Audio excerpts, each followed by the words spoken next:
মন্দিরে পুজো দিতে গিয়ে আচমকা স্মৃতিহারা লাবণ্যকে খুঁজে পেল দীপা। হ্যাঁ বন্ধুরা, আমরা এমনটাই দেখতে পাবো অনুরাগের ছোঁয়া ধারাবাহিকের আগামী পর্বগুলোতে।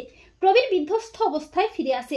প্রবীর এসে জানায় লাবণ্য আর বেঁচে নেই, প্লেন দুর্ঘটনায় লাবণ্য মারা গেছে। আর এই খবরটা শুনে তো সবাই কান্নায় ভেঙে পড়ে। সূর্য তো পাগলের মতো হয়ে যায়। লাবণ্যের মৃতদেহ বাড়িতে আনে, তবে লাবণ্যের মুখটা কেউ দেখতে পায় না। আর সেই মৃতদেহকে আঁকড়ে ধরে হাউমাউ করে কাঁদতে থাকে দীপা। সবাই মিলে শ্মশানে যায় লাবণ্যের সৎ কাজের জন্য, কিন্তু দীপার বারবার মনে হয় যে মা এত সহজে আমাদের ছেড়ে যেতে পারেন না। আমার কেন জানি না মনে হচ্ছে মা বেঁচে আছেন। এরপর লাবণ্যের সৎ কাজ হয়ে যায়, সেনগুপ্ত বাড়িতে শোকের ছায়া পড়ে। কিন্তু দীপা মনে মনে ভাবে, আমি জানি মা বেঁচে আছেন, মা কোথাও না কোথাও আছেন। এরপর বেশ কয়েকদিন পর দীপা বলে যে মায়ের আত্মার শান্তি কামনার জন্য আমি একটা মন্দিরে পুজো দিতে যাব। সোনারূপা বলে, মা আমরাও যাব তোমার সাথে। এই বলে দীপার সাথে সোনারূপাও যায় মন্দিরে পুজো দিতে। দীপা একটা কালী মন্দিরে যায়। মন্দিরে গিয়ে দীপা মনে মনে ভাবতে থাকে, আমার বুকটা কেন এত উথাল পাথাল করছে, কেন মনে হচ্ছে আমার মা এখানেই কোথাও আছে।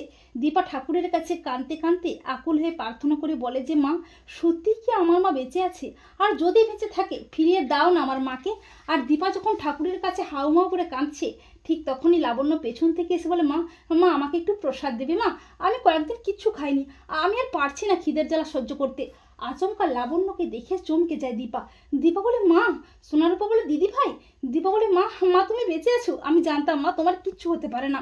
এই বলে দীপা হাউমাউ করে কাঁদতে কাঁদতে লাবণ্যকে জড়িয়ে ধরে। কিন্তু দুর্ঘটনায় লাবণ্য তার স্মৃতি হারিয়ে ফেলায় দীপাকে চিনতে পারে না।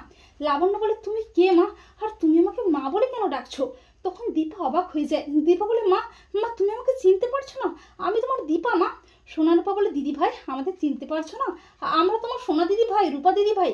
কিন্তু লাবণ্য অবাক নয়নে তাকিয়ে থাকে। আর ঠিক তখনই একজন মহিলা এসে জানায় ওনার স্মৃতি হারিয়ে গেছে, ওনার কিচ্ছু মনে নেই।